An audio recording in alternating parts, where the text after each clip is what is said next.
Biseda rreth celulave tjera nuk janë me mu nuk janë bërë. Nuk janë bërë. Me siguri për shkak sigurisë. Për shkak sigurisë që mos dekonspirohesh. Po, mos dekonspirohet me siguri nuk kanë se unë njerë pa ta kërkua dhe me shku në një vizitë Shqipëri ato vite, po më thanë nuk është tha e mirë, tha se rastisa me mu identifiku diçka, tha para që ta shumë rezikta për juve, kështu që në atë aspekt kanë qenë ata shumë të kujdesshëm që mos dhe nëj emen ose nëj organizatë, ose nëj veprim ilegal që është banë në atë kohë, se veprimet në atë periudhë, kushtim sidomos viti 70-80 kanë qenë shumë aktive organizatat ilegale.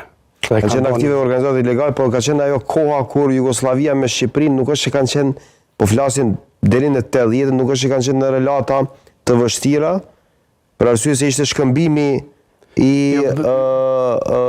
ngjarjeve kulturore, i artistëve, i profesorëve në periudha të ndryshme kohore dhe kishte një lloj komunikimi të mirë. Viti 70-80 ka qenë një lloj legalizimi i këtyre lëvizjeve Shqipëri-Kosovë, më kujtohet edhe si student, kanë ardhur për sot prej Shqipërisë dhe na kanë ligjëruar juridik tani kanë pas vizita shumë shpeshta të klubeve sportive, të shoqatave kulturore artistike në atë kohë që unë edhe këtu në Kosovë kam pas shumë kontakte me ta, domethënë nuk kanë një periudhë kështu ta quajnë thojza e lullëzimit të komunikimit mes këtyre. Ndërkohë që ndodhte ky lullëzimi i komunikimit nga ana tjetër, sigurimi ose pjesa e inteligjencës shqiptare vendoste kontakte ose jepte detyra për pjesën e ilegales.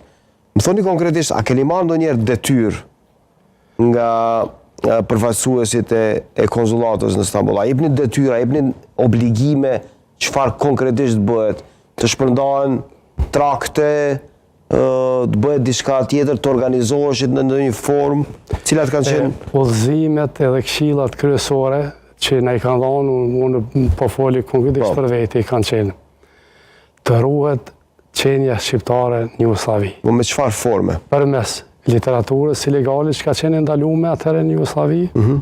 Çka ju jepni nga literatura? Për shembull, baba jonë edhe unë i kumpërru librin e Azembejtës së Çotë Galicës, Hasan Prishtinës, Mit Sokolit, edhe broshurat të kohës që dilshin atë kohë, ato revista Shqipëria e Re, fotografi të personaliteteve të shtetit tonë. Këto kanë qenë ajo literatura kryesore që shpërnda dhe tani ma vonë që ka dalë libra të Titit që ka dalë Ender Hoxhës, po. Edhe është shumë e rëndësi me cekë që në qatë periudhë, botimet që janë dalë ilegale, po menoj për Kosovë, se ato në Shqipëri ka qenë ilegale, mas një javë dite i ke pas në qarkullim në Kosovë. Dhe më thonë, ka qenë një lëvizje edhe një propagandë jashtëzakonisht se madhe, edhe unë sot e kam bindjen që po mos ishte që ajo propagandë edhe përgatitja teorike e popullit për çështje kombëtare, nuk besoj që do të kishin ndodhur lëvizjet më vonë, për arsye se literaturë kombëtare, gjuhës së tërësisë në atë periudhë në Jugosllavi thuhet që fare s'kemi mësuar, ose veç formalisht janë përmend disa data historike, të cilat në esencë nuk kanë shpjeguar kur gjë me ato që ka ndodhur ndonjëherë të sekuestroheshin, të kapeshin nga? Jo, qarkullimi ka qenë shumë legal, edhe bile nashta dhe shkaku i moshës që kom qenë njëri në atë kohë, unë ato libra ndalume i ku marrë që në rilindje, i ku më shtinë mes edhe i ku më shpërnda shokëve, megje, unë i ku më dhanë edhe profesorit. Sfriksoheshet? Jo, absolut. Jo. Nuk ka pas... Çfarë ndjenit për brenda, kur e shihni që po e bënit? Ndjenit një lloj krenarie se po bëni punë?